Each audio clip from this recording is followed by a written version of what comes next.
नमस्कार, मैं हूं आशीष चित्रांशी और आप देख रहे हैं द न्यूज लॉन्चर।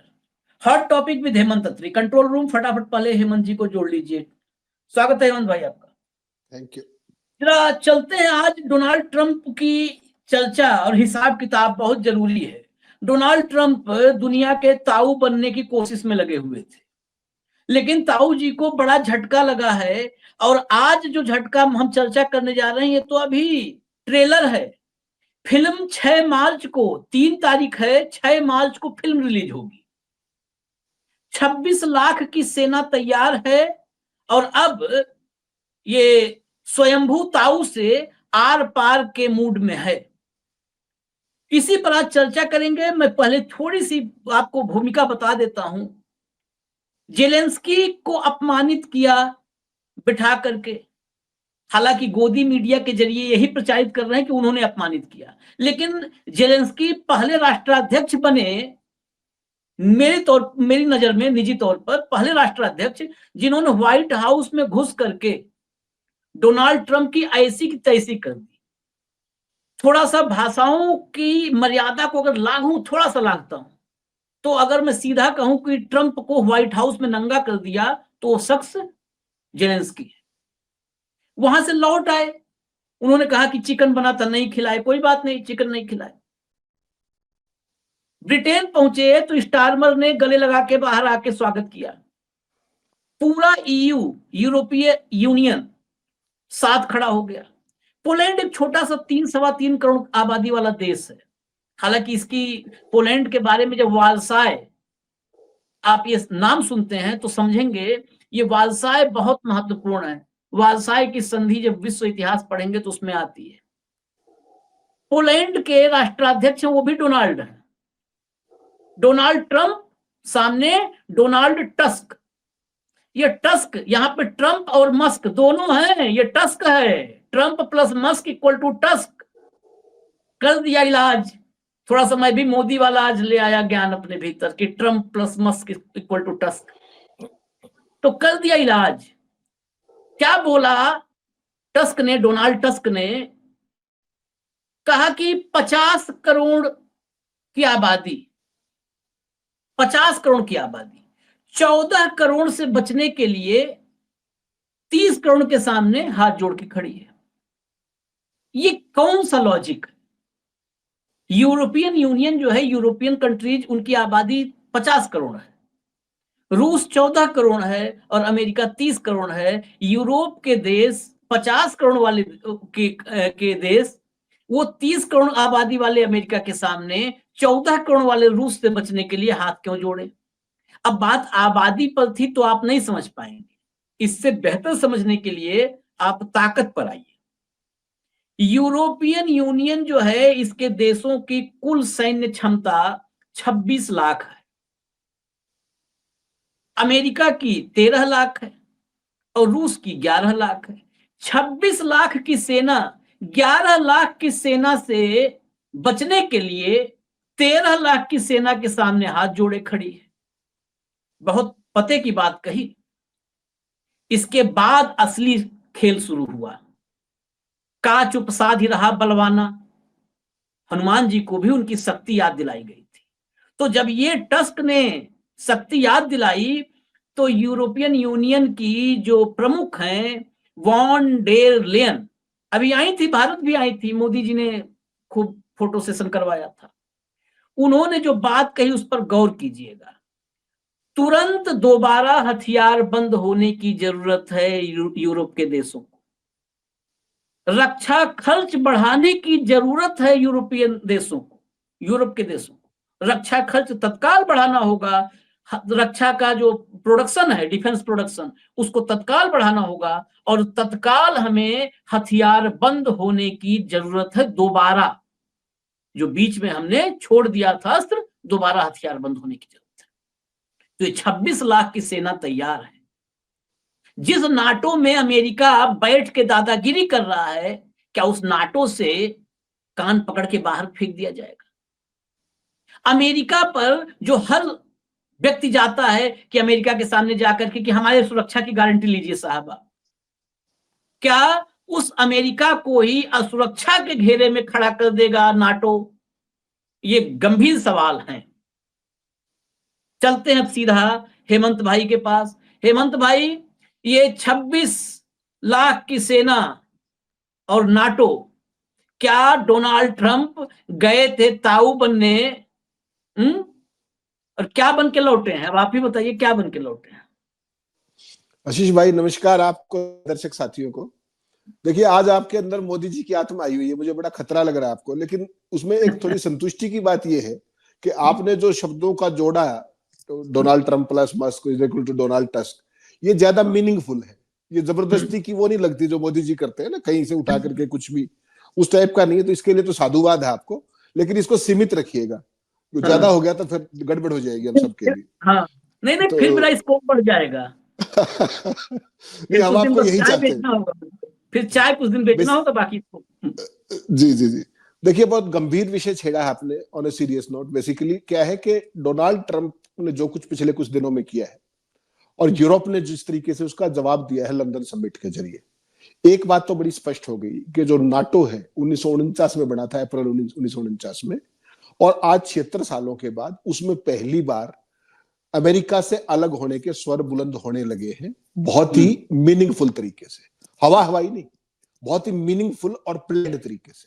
कि जो ट्रंप जिस तरीके से एकदम देश की जो पॉलिसी को 360 डिग्री बदलते हुए, यू टर्न लेते हुए यूक्रेन को अकेला चौराहे पे छोड़ सकता है कि सवारी अपने सामान की खुद जिम्मेदार है, तो वो किसी दिन पूरे के पूरे यूरोप को भी छोड़ देगा।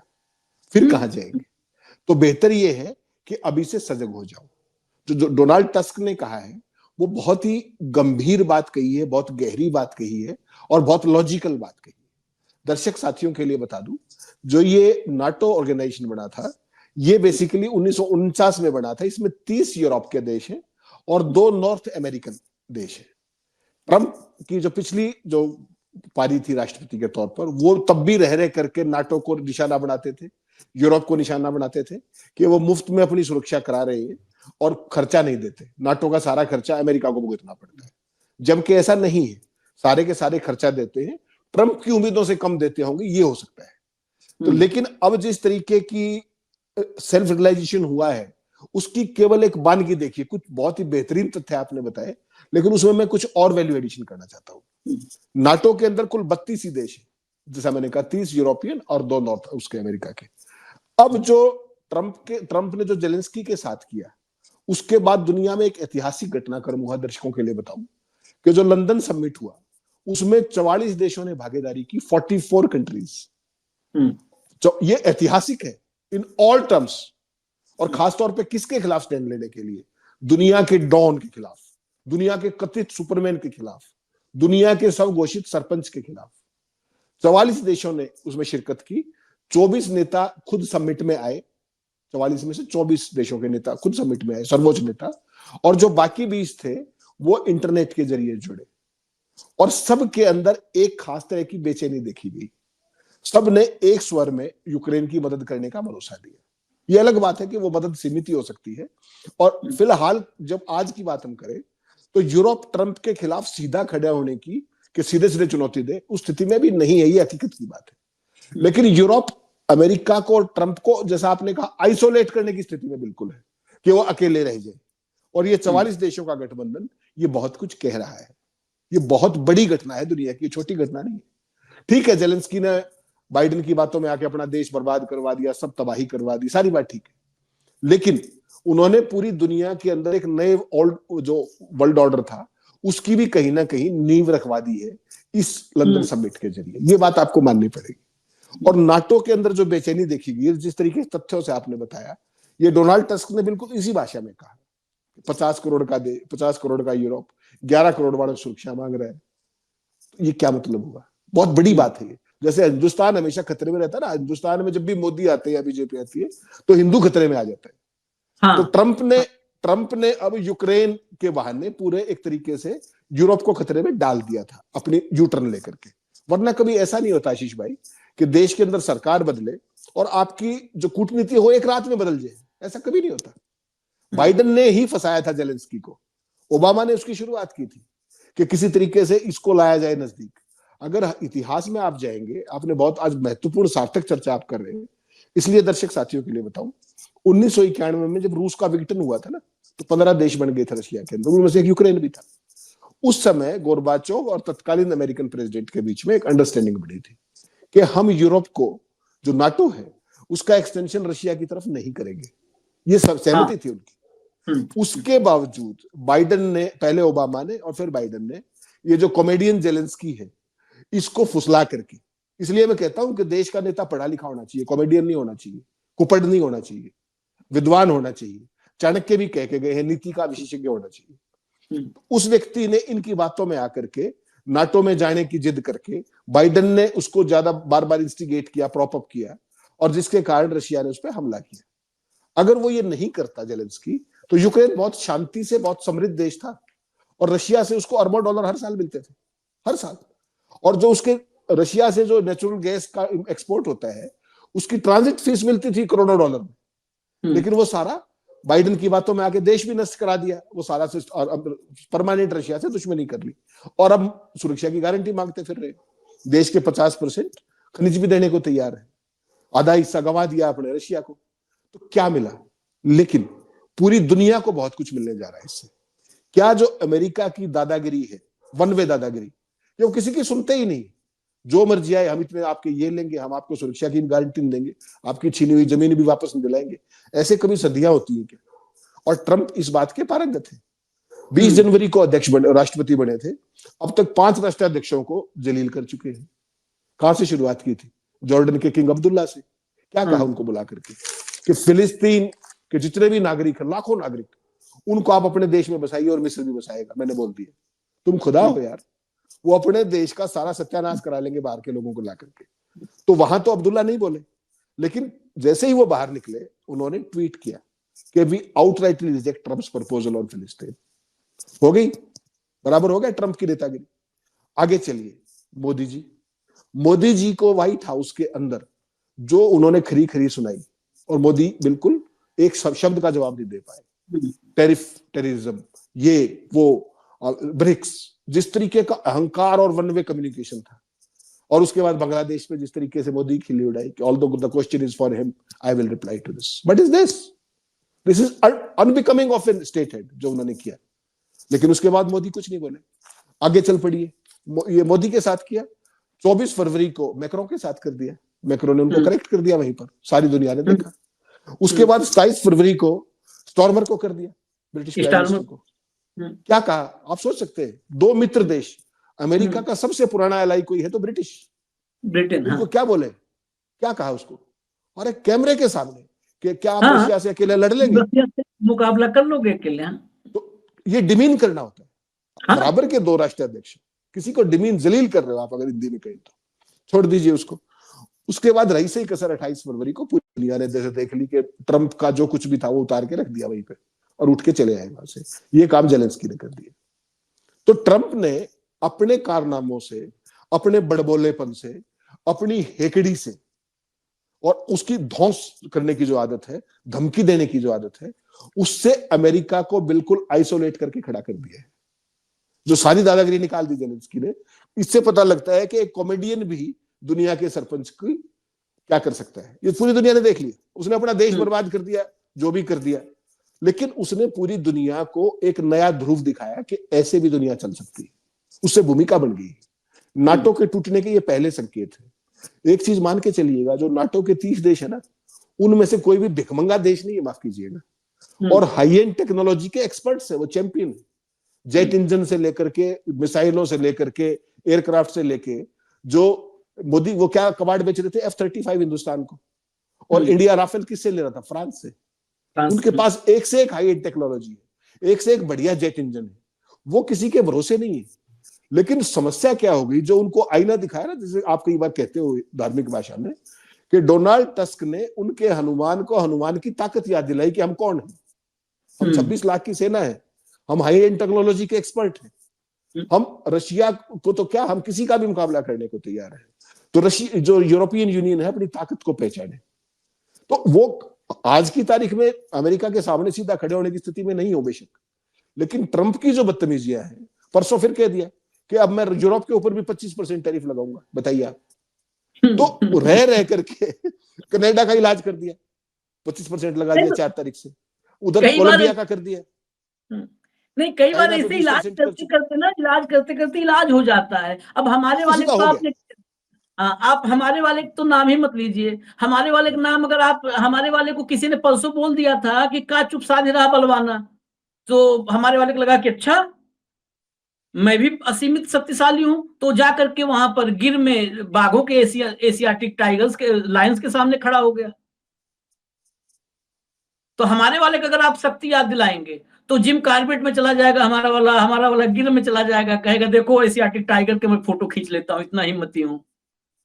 ट्रंप जो बेइज्जत करना है कर ले, कोई बात नहीं है, सिर के सामने खड़ा हूं। खैर, आते फिर मुद्दे पर, तो तंज व्यंग है, मुद्दे पर आते हैं। हमने 6 मार्च, मैंने कहा था शुरू में तारीख ली थी, ये 6 मार्च बहुत महत्वपूर्ण है इस पूरी चर्चा में। 6 मार्च को ईयू का शिखर सम्मेलन है, और इस शिखर सम्मेलन में वान डेर लेयन ने, जो ईयू की प्रमुख हैं, उन्होंने इस पर जो कहा है ना कि तुरंत हथियार बंद होने की जरूरत है, इस पर व्यापक योजना, वहां पंचवर्षीय योजना नहीं चल रही है। जिस मीटिंग की बात की लंदन समिट की, ये लंदन समिट में 24 बैठे थे, बाकी ऑनलाइन जुड़े हुए थे। ये अर्जेंटली तत्काल कॉल की हुई मीटिंग थी। इसकी योजना 2-4 महीने पहले से नहीं थी। जेलेंस्की का जो प्रकरण हुआ व्हाइट हाउस में, उसके बाद आनंद फानंद में ये हुआ और इतने लोग जुड़े, और तुरंत ही 6 को ईयू का शिखर सम्मेलन है। इसमें बकायदे उन्होंने कहा है, ये नहीं कहा है कि आप लोग आइएगा चर्चा करेंगे। 6 मार्च को तुरंत दोबारा हथियार बंद होने का, रक्षा खर्च बढ़ाने का, रक्षा उत्पादन बढ़ाने का, ये व्यापक योजना ये खुद लेके आएंगी वान डेर लेयन। उन्होंने कहा कि मैं व्यापक योजना के साथ इस ईयू के समिट में, शिखर सम्मेलन में रहूंगी। ये महत्वपूर्ण है। ईयू से थोड़ा बाहर भी निकलते हैं। अभी बात आई ना कि नाटो में 32 हैं, और कितने, शायद 44 बताया अभी जो है हेमंत भाई ने, कि समिट में, लंदन समिट में 44 देश थे। सिर्फ यहीं पर चुनौतियां नहीं है, चुनौतियां हेमंत भाई ईयू से बाहर से भी है। आपने लैटिन अमेरिका में अपने तैयार कर लिए, ट्रंप ने लैटिन अमेरिकी देश, सुख चैन से रहने वाले देश है, वहां पर भी प्रॉब्लम क्रिएट कर लिया।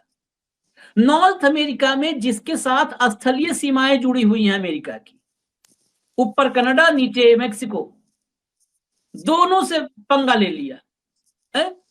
कोलंबिया से लेकर के, वो पेट्रो से लेकर के, और सब जो है तंग आ चुके हैं। वो आपकी दादागिरी सहने के लिए तैयार नहीं है ट्रंप साहब की। ये इतनी सारी एक साथ चुनौतियां हैं, लेकिन जरा इसको समझना होगा। हम विषय पे आते हैं तो थोड़ा पीछे जाकर के समझना होगा। अमेरिका कैसे अपने हितों के लिए इस दुनिया में तबाही के पैगाम लाता है, उसकी नींव रखता है। चर्चा आपने शुरू की तो मुझे लगा कि इस पे चर्चा होनी चाहिए। ये जो यूक्रेन है, आज रूस से क्यों दोस्ती करना चाह रहे हैं? जिस दौर में यूक्रेन को मोहरा बनाया था, उस दौर में बाइपोलर वर्ल्ड था। अमेरिका के सामने लगता था एक ही महाशक्ति है, रसिया। चीन ने पिछले 10-12 सालों में बहुत तेज और ग्रोथ की है, हालांकि वो 90s 80s से शुरू हुआ, लेकिन 10-12 साल में और अभी एक रेटिंग आई है, वर्ल्ड की सॉफ्ट पावर रेटिंग, मतलब ताकतवर देशों की रेटिंग। उसमें मैं देखा तो 2016 में चाइना 30वें नंबर पे था। 15-16 के दौर में, 15-16-17 30वें नंबर पे। मोदी जी के प्रादुर्भाव के बाद, मोदी जी अवतरित हो चुके थे, अविनाशी जी, उसके बाद 30वें पे था 16-17 में। और जो इस साल 2025 की रेटिंग आई है, दर्शकों को बता दूं, नंबर 2 पे है। अमेरिका 1 पे है दुनिया के ताकतवर मुल्कों में, और नंबर 2 पे चाइना है।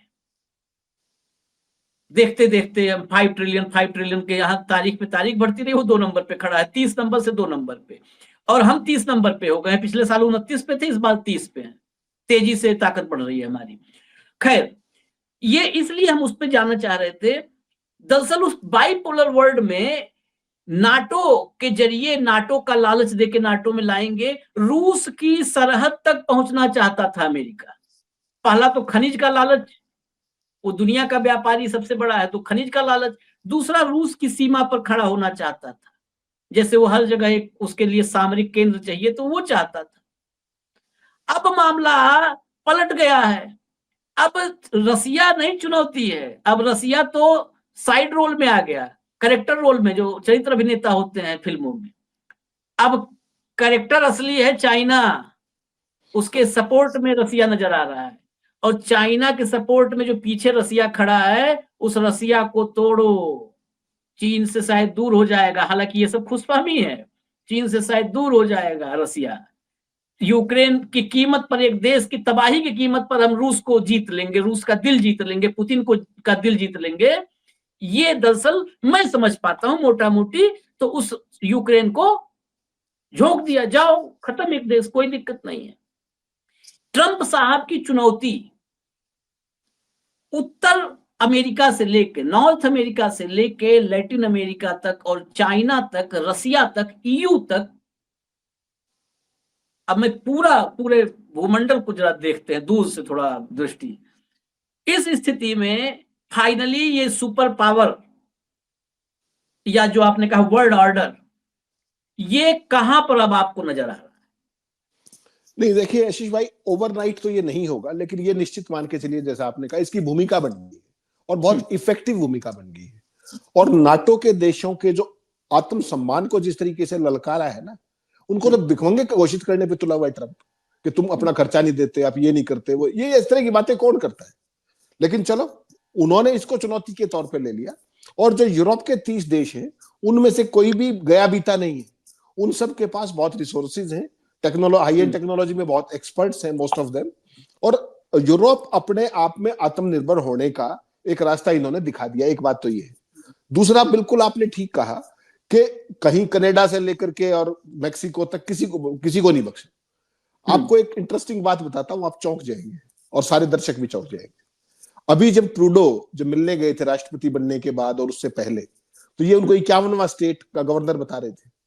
जिस तरीके से उस आदमी, अच्छा, उसकी ट्रूडो की जो पार्टी है वहां पे, लिबरल पार्टी, वो अपनी लोकप्रियता में केवल 12% रेटिंग पॉइंट पे रहेगी थी, केवल 12 रेटिंग पॉइंट पे 100 में से। जिस तरीके से ट्रूडो ने इफेक्टिवली जवाब दिया हेड ऑन, और बिल्कुल आंखों में आंख डाल करके, जिस तरह की बयानबाजी की, आप चौंक जाएंगे।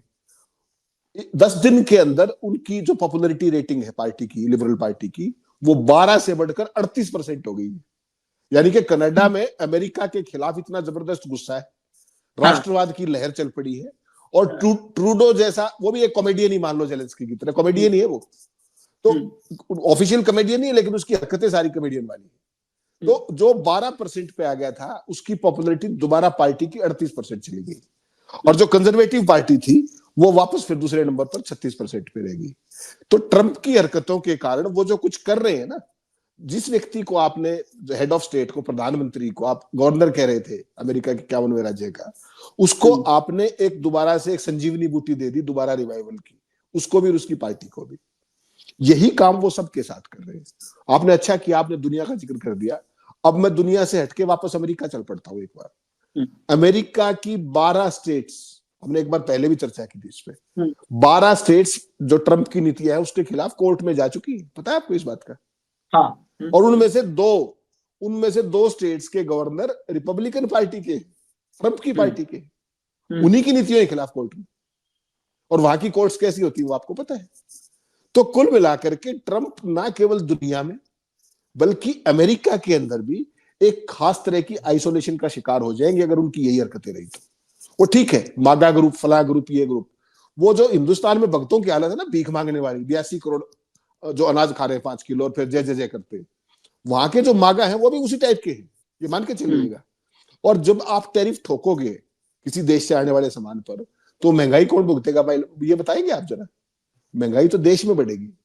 पिछली बार भी ट्रंप ने ये ड्रामा किया था, पिछली टर्म में क्या लाभ हुआ था उसका? देश में महंगाई बढ़ी थी, रोजगार एक स्टेज पे बढ़ा, उसके बाद वापस नीचे चला गया। तो ट्रंप की जो ये नौटंकियां हैं, ये फिलहाल के लिए हो सकता है मागा सपोर्टर्स को राजी कर रही हूँ, जैसे राष्ट्रवाद करता है खास तरीके का, हमने हथकड़ियां लगा के बाहर कर दिया। अब कहां गया वो मुद्दा? नहीं, वो हथकड़ी और बिड़िया।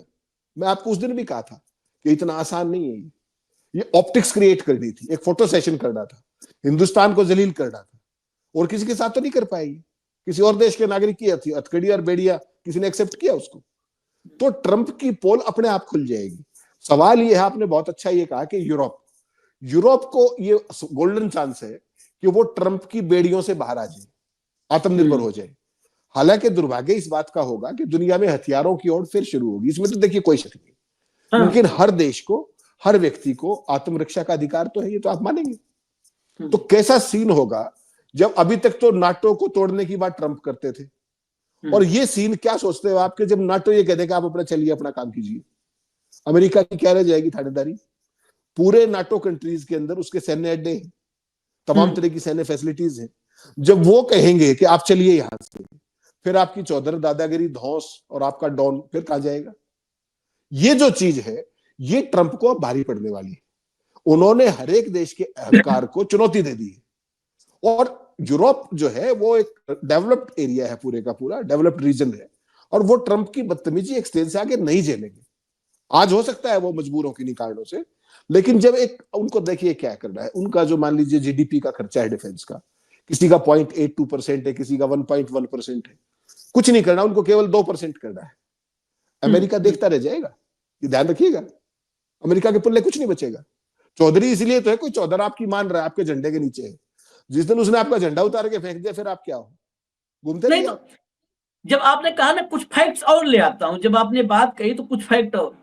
अब ईयू का जो टोटल जीडीपी है ईयू का, हालांकि अभी यूके इसमें शामिल नहीं है, ईयू की टोटल जीडीपी वो 21 ट्रिलियन है। अमेरिका के बाद सबसे ज्यादा, अगर टोटल जीडीपी की बात करो तो 21 ट्रिलियन है। अगर ये 2% जो कहा अभी हेमंत जी ने, 2% चले गए डिफेंस पर ना, खर्चा निकाल दिया, तो आप समझिए क्या होगा। पहला नंबर पॉइंट एक। दूसरा पॉइंट, ईयू और अमेरिका के बीच जो है व्यापार, ईयू सबसे बड़ा ट्रेड पार्टनर है। मैं आपको बताऊं, इसमें 1.6 ट्रिलियन डॉलर 2023 में 1.6 ट्रिलियन डॉलर का ट्रेड गुड्स एंड सर्विसेज में हुआ है। और यूएस और ईयू ये दोनों मिल करके ग्लोबल जीडीपी का 43% गुड्स एंड सर्विसेज में, almost 30% of global trade in goods and services. ये अकेले ईयू और अमेरिका के बीच का जो ट्रेड साझेदारी है, ये सिर्फ मैं गुड्स और सर्विसेज का बता रहा हूं। और इसमें यह भी नहीं है कि अमेरिका के लिए नुकसान का है, जैसे कि इस व्यापार से नुकसान में हो। इस पूरे व्यापार में, ईयू और अमेरिका के व्यापार में करीब 50 बिलियन डॉलर के आसपास का सिर्फ व्यापार। ये बड़े व्यापार में 50 बिलियन डॉलर छोटा है। कि अभी जो ट्रेड का संतुलन है वो ईयू के पक्ष में है, ईयू के पक्ष में है। इसीलिए खनिज और इन संसाधनों पर नजर रहती है। तीसरा पॉइंट, एक और पॉइंट है, अगर जो बात, बड़े पॉइंट की बात अभी हेमंत जी ने कही, नाटो अगर इनको किनारा दिखा दिया, साइड की वाली पतली गली है, तो ओवरनाइट बहुत चीजें, अभी हेमंत भाई ने कहा कि एक लंबी प्रक्रिया होगी, लेकिन मैं इसमें एड ऑन ये मैं अपने विचार बताता हूं। ओवरनाइट अमेरिका सुपर पावर नहीं रह जाएगा, पावर रहेगा, दुनिया में रहेगा, क्योंकि नाटो सिर्फ एक सैन्य संगठन नहीं है, पार्टनरशिप नहीं है। अमेरिका को, जो अमेरिका उत्तरी जो है, उत्तरी अमेरिका महाद्वीप में अमेरिका यूएसए बैठा हुआ है, उसको पूरी दुनिया में सबसे ज्यादा सामरिक अड्डे, ये नाटो बहुत कुछ प्रोवाइड करवाता है। नाटो अमेरिका की ताकत है।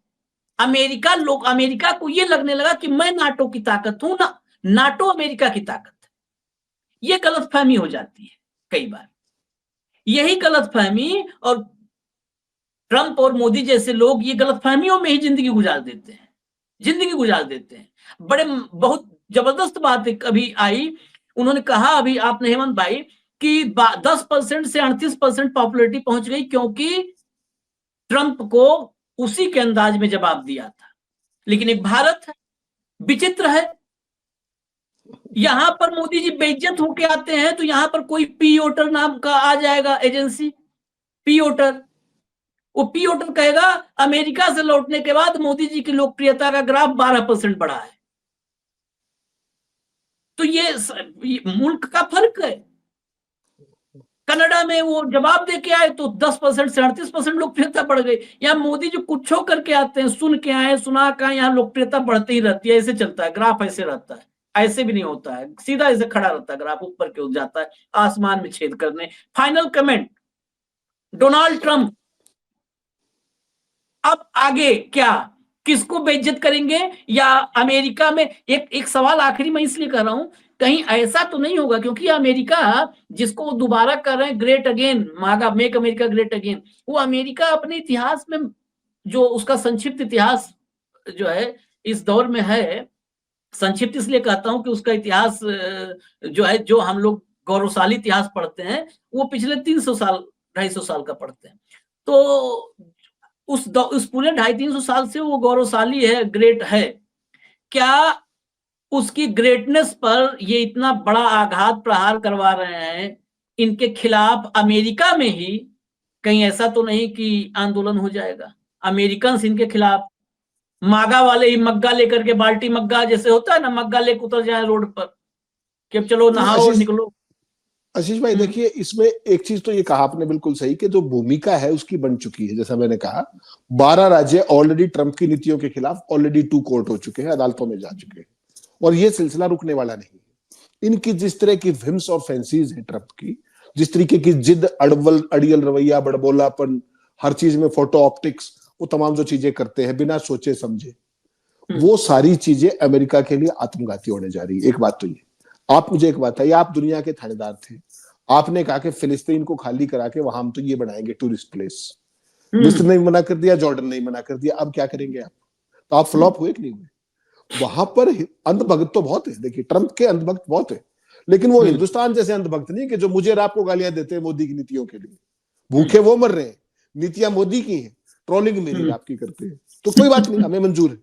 तो वहां के जो अंधभक्त हैं वो है, इसमें कोई शक नहीं है, लेकिन वो अंधभक्त हिंदुस्तान की तरह 15 साल नहीं झेलेंगे।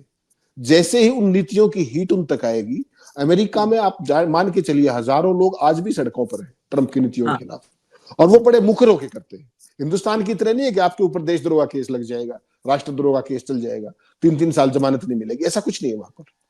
तो ट्रंप अपने लिए आफत मोल ले रहे हैं, अमेरिका के लिए आफत मोल ले रहे हैं, पूरी दुनिया में उसको आइसोलेट कर रहे हैं अपनी मूर्खताओं के कारण, अपने विम्सिकल बिहेवियर के कारण।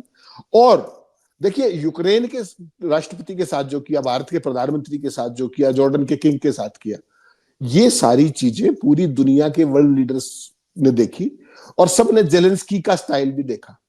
तो अब सबको समझ में आ गया कि अगर ट्रंप को बात करनी है तो मैक्रो के स्टाइल में बात करो, उसको फैक्ट चेक कर दो वहीं पर, जेलेंस्की की तरह उसको वहीं पे औकात दिखा दो। तो ये सारी चीजें अब रुकने वाली नहीं है। ये इंटरनेशनल डिप्लोमेसी है, कोई देश किसी का गुलाम नहीं, कोई देश किसी की कॉलोनी नहीं। जिस दिन यूरोप ने इनको बाय बाय कर दिया, ये क्या करेंगे? ये इनकी सरपंची तो उस दिन निकल जाएगी जब वो सारे जो जहां जहां पर उनकी डिफेंस फैसिलिटीज है, अमेरिका दादा किस बात का है कि दुनिया के तमाम देशों के अंदर उसकी सेना मौजूद है। जब नाटो से ये यूरोप अपने आप को बाहर कर लेगा, फिर क्या करेंगे? वो 30 देश है वो, और 2 देश नॉर्थ उसके हैं अमेरिका के। ट्रंप का क्या रहेगा? तो चाइना बेसिकली क्या है, अब जो नया वर्ल्ड ऑर्डर हो रहा है, रशिया को और चाइना को कभी भी उस तरह की बदतमीजी नहीं करते ट्रंप जो बाकी देशों के साथ कर रहे हैं। इसका मतलब साफ है कि वो जो परंपरागत शत्रु थे उनको मित्र बनाने की कोशिश कर रहे हैं। तो कहीं ऐसा ना हो कि ना खुदा ही मिले ना विसाले सनम, दोस्त भी चले गए और वो आपके दोस्त हो नहीं सकते क्योंकि पारंपरिक शत्रु है, वो आपके कंपिटिटर है। और वहां का शी जिनपिंग, ट्रंप ने शपथ लेने के 24 घंटे के अंदर उनके विदेश मंत्री ने चाइनीज फॉरेन मिनिस्टर को ऊंची आवाज में बात की। उन्होंने क्या कहा? एक लाइन, अपनी औकात में रही। उसके बाद माय फ्रेंड शी जिनपिंग के अलावा कोई शब्द निकला? ये है उनकी स्टैंडिंग। क्यों? क्योंकि वो डरते नहीं, उनको पता है कि तुम्हारा मुकाबला है, और उनको यह भी पता है कि रशिया अब वो सुपर पावर नहीं रहा। सबको पता है रशिया के पास अब वो आर्थिक ताकत भी नहीं रही। यूक्रेन युद्ध ने जैसे यूक्रेन को ब्लीड किया है, वैसे ही रशिया की इकोनॉमी को भी ब्लीड किया है। ऐसी सूरत में विन विन सिचुएशन चाइना के लिए होगी। और अल्टीमेटली जो आप नया वर्ल्ड ऑर्डर देखेंगे, उसमें मुझे दिखता है कि ट्रंप अगर 4 साल का कार्यकाल पूरा करते हैं तो अमेरिका कहीं अकेला ना खड़ा हो जाए, और रशिया कहीं चाइना के झंडे के नीचे ना खड़ा हो जाए, फिर क्या करेंगे आप? और फिर मोदी क्या करेंगे? आपने एक परंपरागत मित्र, रशिया जैसा भरोसे का नेता, वो जो था दोस्त, उसको खो दिया अमेरिका की गोदी में बैठने के चक्कर में, अपने एक पूंजीपति मित्र को बचाने के चक्कर में, और तो कुछ नहीं है।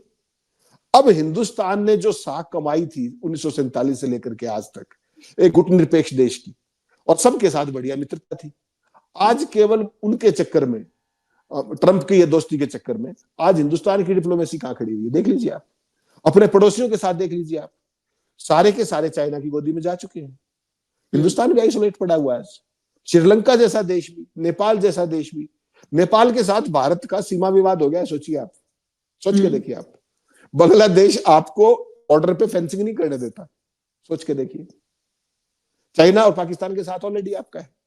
तो आपने जो हिंदुस्तान में मोदी ने किया है, सारी दुनिया को देखिए एक बात का पता लगा, शी जिनपिंग ने जो चाइना पे, वो जो हिंदुस्तान में ये किया, लद्दाख में और अरुणाचल में, क्यों किया वो?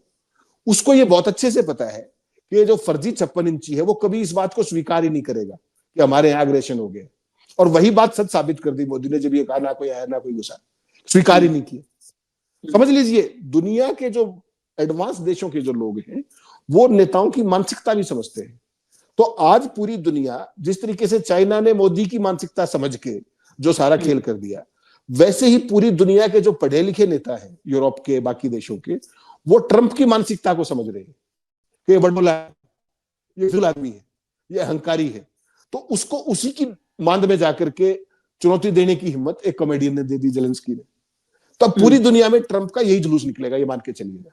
और सारे देश अपनी चाहे सैन्य आत्मनिर्भरता हो चाहे आर्थिक आत्मनिर्भरता हो, उसकी तरफ काम करना शुरू कर देंगे। अमेरिका के अंदर, विद इन अमेरिका, बहुत जबरदस्त बेचैनी है ट्रंप की नीतियों को लेकर के। तो ये सारी चीजें ट्रंप ने पूरे अमेरिका को मुसीबत में डाल दिया है अपने व्यवहार के कारण, अपनी नीतियों के कारण। और आज पूरी दुनिया एकदम नई इनोवेशन की तरफ बढ़ेगी, नया वर्ल्ड ऑर्डर बनेगा, नई ताकतें, नई फॉर्मेशंस अब बहुत जल्दी बनने की शुरुआत हो गई है। जैसा आपने कहा, 6 तारीख को ईयू की जो हेड है वो सारी चीजें रखेगी रोड मैप। उन देशों के पास किसी चीज की कमी नहीं है, उनको केवल ताकत याद दिलाने की जरूरत थी, जो डोनाल्ड टस्क ने दिखा दी। अब देखिएगा कि ट्रंप का मुझे खतरा यह भी है कि जो गोरबाचोव के समय में रशिया का हाल हुआ था, कहीं ट्रंप अमेरिका को वहां ना खड़ा कर दे ले जाके। क्योंकि जिस तरीके का वर्टिकल डिवीजन वो कर रहा है, आपको नहीं पता वो कब आत्मघाती हो जाएगा। क्योंकि पढ़ा लिखा देश है कहने को, वहां पर तमाम तरह के राज्यों को अधिकार है, बहुत अधिकार है राज्यों को, हिंदुस्तान की तरह नहीं जो मर्जी आए कर दीजिए। तो कुल मिलाकर के ये जो सारी स्थितियां हैं, ये एकदम दुनिया को नए दौर में लेके जा रही है। और इसमें सर्वाइवल ऑफ फिटेस्ट होगा, जो फिट होगा वही हिट होगा। बाकी सारे जो सुन के आने वाले लोग हैं उनका बेड़ा गर्क होना निश्चित है। चलिए देखते हैं। कई बार हम लोग कहते हैं, हमारे यहाँ कहावत है, यथा नाम तथा गुण, जैसा नाम होता है वैसा गुण होता है। लेकिन ये मैं सही नहीं मानता, मैं इससे सहमत नहीं हूं। अगर नाम ट्रंप है तो इसका मतलब ये नहीं कि ट्रंप कार्ड होगा, जोकर भी हो सकता है।